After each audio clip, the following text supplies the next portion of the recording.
फरीदाबाद के सेक्टर 12 लघु सचिवालय पहुंचे सीएम मनोहर लाल। मुख्यमंत्री की अध्यक्षता में एफएमडीए की बैठक हुई। केंद्रीय राज्य मंत्री कृष्णपाल गुर्जर भी बैठक में रहे मौजूद। कैबिनेट मंत्री मूलचंद शर्मा समेत सभी स्थानीय विधायक भी बैठक में मौजूद रहे। फरीदाबाद में एफएमडीए की बैठक के बाद मुख्यमंत्री ने पत्रकारों से बातचीत करते हुए world press freedom day, Akshaya Tritiya, भगवान परशुराम की जयंती की बधाई देते हुए कहा कि एफएमडीए की आज तीसरी बैठक थी। इससे पहले 2 बैठक में स्ट्रक्चर को लेकर बैठक थी, लेकिन आज विकास की योजना बनाई है। लगभग 450 करोड़ की योजना बनाई है। एफएमडीए को जहां जहां से पैसा आना है उसका प्लान तैयार कर दिया गया है। मुख्यमंत्री मनोहर लाल ने कहा कि फरीदाबाद का विस्तार हो रहा है, आबादी बढ़ रही है, इसलिए इंफ्रास्ट्रक्चर को बढ़ाना जरूरी है। फरीदाबाद में पानी की सबसे ज्यादा आवश्यकता है, इसलिए 2041 तक के का प्लान एफएमडीए ने बनाया है। फिलहाल बोरवेल से पानी दिया जा रहा है। रेनीवेल की व्यवस्था को मजबूत किया जाएगा। पानी की 300 mld की व्यवस्थाएं बना रहे हैं। बड़खल झील में भी पानी डाला जाएगा। उन्होंने कहा कि एफएमडीए द्वारा कई सड़कों को बनाया जा रहा है। ट्रांसपोर्ट व्यवस्था को दुरुस्त करने के लिए 150 बसों के जोड़ने की भी मंजूरी दी है। फरीदाबाद में एक और बस स्टैंड बनाने पर चर्चा हुई है। सड़कों के किनारे पेड़ पौधे लगाकर ग्रीनरी को बढ़ाया जाएगा। इसके लिए अलग से हॉर्टिकल्चर विंग बनाया जाएगा।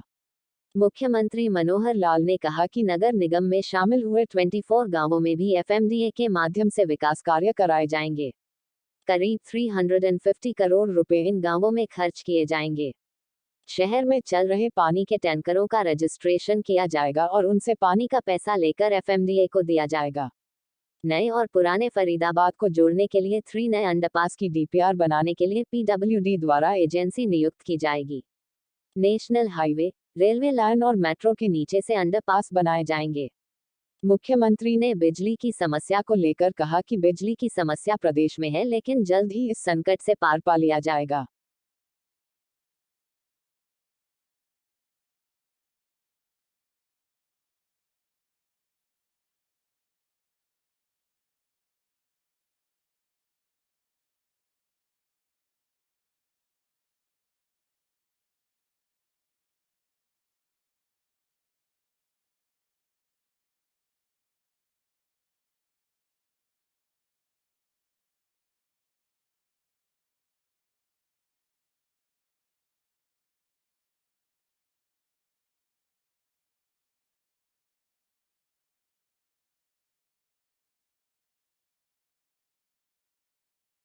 इससे पहले दो तीन बधाई दूंगा मैं आपको। एक तो आज नेशनल वर्ल्ड प्रेस डे, क्योंकि हम लोग प्रेस से जुड़े हैं इसलिए उसकी बधाई। आज अक्षय तृतीया का दिन है, इसकी बधाई। आज शस्त्र और शास्त्र विज्ञान के और उस विद्या के जो प्रभु हैं भगवान परशुराम जी, उनकी जयंती का दिन है, उसकी भी बधाई। अभी एफएमडीए की हमारी ये मीटिंग वैसे तो 3 महीने बाद होनी चाहिए, लेकिन पिछले दिनों कोविड और ये सब चीज़ें होने के कारण से कुछ देरी से शुरू हुई। आज तीसरी मीटिंग एफएमडीए की थी। जो पहले की 2 मीटिंग थी उसमें स्ट्रक्चरल चीज़ें होती थी, लेकिन आज इस मीटिंग में हमने कुछ विकास के कामों की योजना बनाई है। लगभग 450 करोड़ रुपए की योजना सब बनी है और इस साल का बजट वो भी उसमें पास किया गया है और उसमें भी जो डिमांड रखी गई है एफएमडीए के जो रिसीट्स का या जहाँ से उनको पैसे आने हैं वो भी अलग अलग विभागों का, चाहे म्यूनसिपैलिटी देगी या ईडीसी है, आईडीसी है, स्टैम्प ड्यूटी है, अथवा सरकारी जो भी कुछ ग्रांट उनको मिलनी है उसकी प्लान सारी बना दी गई है। लगभग 586 करोड़ रुपया नए वर्ष का जो बजट बना है वो उपलब्ध कराया जाएगा। फरीदाबाद चूँकि विस्तार बहुत हो रहा है, आबादी बढ़ रही है, उसी नाते से इंफ्रास्ट्रक्चर की जो चीज़ें हैं उनको बढ़ाने का भी दबाव यहाँ बना है। खास करके सबसे पहली आवश्यकता होती है पानी की, तो पानी जैसे जैसे आवश्यकता पड़ रही है वैसे वैसे 2041 तक की प्लान वो सारी एफएमडीए ने बनाई है। धीरे धीरे उसका इंफ्रास्ट्रक्चर, पानी कहाँ से आएगा, अभी तो बोरवेल से नीचे से पानी लिया जाता है, तो बोरवेल से पानी अथवा जो ये है रेनीवेल, तो रेनीवेल से व्यवस्था जो है उसको मजबूत किया जाएगा। और एसटीपीज़ की जो व्यवस्था आगे बढ़ रही है, लगभग 300 एमएलडी का व्यवस्थाएं जो सारी बनी हैं उसमें बड़खल झील में भी पानी डाला जाएगा। इंडस्ट्री को भी ये जो ट्रीटेड वाटर है वो सप्लाई किया जाएगा ताकि पोर्टेबल वाटर की हमारी आपूर्ति है जो है वो उसमें से हो सके। दूसरा विषय इसके अंदर रोड्स का है। रोड्स और इंफ्रास्ट्रक्चर, वो छोटी बड़ी कई रोड्स पहले से चल रही हैं, उनका आज सारी रिपोर्टिंग की गई है। आगे के जो प्रोजेक्ट्स हैं उनके बारे में बताया गया है। तो ऐसी लगभग 20 से ऊपर रोड्स हैं छोटी बड़ी, वो सब FMDA ये सब बनाएगा। ट्रांसपोर्ट व्यवस्था में भी जो लोकल बस सर्विस है, सिटी बस सर्विस, इसमें 150 बसें और जोड़ी जाएँ, खास करके छोटी बसें, मिनी बस, मिडी बस, अभी तो बड़ी बसें चल रही हैं 50, तो ये बसें और जोड़ी जाएंगी, उससे भी लाभ होगा उसका। तो पहले के 3 बस स्टैंड पहले हैं, एक हमारा NIT में बस स्टैंड है और एक बल्लभगढ़ में है, तीसरा सेक्टर 12 में बन रहा है। इसके बाद एक बस स्टैंड जो न्यू फरीदाबाद है उसमें और बनाया जाए, और जो सारी जो बसें होंगी 50 अब हैं, 150 और आएगी, इन सब का कोई डिपो, एक वर्कशॉप इसके बनाने की भी चर्चा हुई है। वो ज़मीन एक बार ईयरमार्क की जाएगी, उसके बाद उसका फाइनल फैसला किया जाएगा।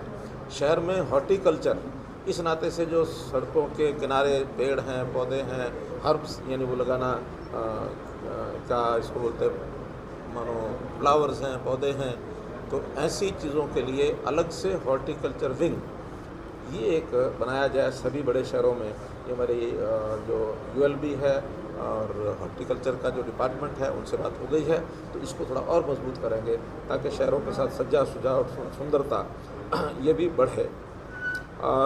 कुछ 17 गांव जो शहर के यानी नगर निगम के साथ जुड़े हैं, उन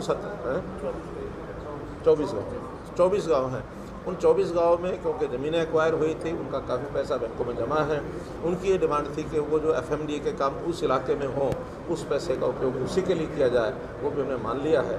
तो लगभग ऐसे 350 करोड़ रुपया उस सारे इलाके में, चाहे स्टेडियम बनाने की बात है, चाहे कोई सड़कें बनाने की बात है, सीवरेज का काम है, ये सारे काम उस पैसे से हो सकेंगे। उस पैसे का उपयोग बाकी जगह ना करके उसी इलाके में किया जाएगा, ऐसा भी प्लानिंग ने लिया। जो पानी के टैंकर अभी तो खूब चलते हैं, उसके लिए एक वेबसाइट लॉन्च की है। अब ये सारे पानी के जो टैंकर चलने वाले हैं, जो अभी तक जिनका कोई सिस्टम नहीं था, उनका सबका रजिस्ट्रेशन कराया जाएगा, और जब रजिस्ट्रेशन कंप्लीट होगा तो पानी इनको जो एक जो बड़ी पंप सप्लाई होती है, उस सप्लाई के हिसाब से इनसे चार्ज भी किया जाएगा ताकि पानी की दुरुपयोग भी ना हो, और पानी का जो आवश्यकता है उसका पैसा इनसे लेकर के और उसका उपयोग GMDA में, FMDA में ये किया जाए। 3 मुख्य सड़कों का जो काम सेक्टर 12 की जो रोड है उसको भी शुरू कर दिया गया है। एक ईस्ट और वेस्ट फरीदाबाद यानी पुराना फरीदाबाद और नया फरीदाबाद, इसको जोड़ने के लिए 3 अंडरपास बनाने के लिए एक टेंडर कर दिया गया। उसको अभी पहले उसकी DPR बनाने के लिए, फिजिबिलिटी चेक करने के लिए उस टेंडर को करके एक एजेंसी नियुक्त की जाएगी PWD के द्वारा, और बहुत जल्दी उसका एक क्या स्वरूप निकल करके आएगा वो कंपनी बहुत जल्दी उसकी रिपोर्ट देगी। ये मुख्य विषय जो हाँ जी, अभी वही फिजिबिलिटी सारी चेक वो कंपनी करेगी। मोटा मोटा सुझाव हम देंगे कि जो मुख्य मार्ग जितने भी जो हमारा पुराना फरीदाबाद है, NIT फरीदाबाद है, वो सारा नए फरीदाबाद की तरफ कहाँ से जुड़ सकता है, क्योंकि ये सारा जो बीच में नेशनल हाईवे, रेलवे लाइन और मेट्रो, तो तीनों को नीचे से पास करना है। तो जहाँ जहाँ फिजिबल होगा, ताकि उधर भी सड़क चाहिए, इधर भी सड़क चाहिए, यहाँ नीचे से एक अंडरपास बना करके और ये मार्ग बनाए जाएंगे, इसकी फिजिबिलिटी वो कंपनी करेगी। सर 2024 तक आप जिक्र करते हैं, कई बार कर देंगे, तो जैसे आपका कई बार बयान किया है, लेकिन ये CMI कोई एजेंसी है, क्या इस पर भरोसा करते हैं? CMI के ऊपर मैं बहुत बार बोल चुका हूँ, और जो ऐसी एजेंसी जिसके ऊपर कोई भरोसा ही नहीं है, उसके ऊपर बार बार बोलना उचित नहीं है। वैसे आज केवल फरीदाबाद की डेवलपमेंट की बात करेंगे तो ज़्यादा अच्छा। सर बिजली की समस्या के बारे में क्या कहेंगे? हाँ, लगातार लोग परेशान ठीक है, बिजली की समस्या है, उसमें कहीं कोई कठिनाई नहीं है, मतलब उसमें कहीं दो राय नहीं है, लेकिन इसको ठीक करने के लिए हमारी सारी जो प्लान बनी है उसमें 2-3 दिन में जो हमारा अडानी के साथ जो थोड़ा सा विवाद था वो हल कर लिया गया। 2-3 दिन के अंदर उनकी बिजली 500 मेगावाट वो शुरू हो जाएगी। 15 मई तक हमको भाखड़ा से लगभग 1000 मेगावाट अतिरिक्त बिजली ये मिलनी शुरू हो जाएगी। कुछ और PPA वो भी हम कर रहे हैं। मुझे लगता है कि अगले 8-10 दिन के अंदर बिजली की जो अभी कमी है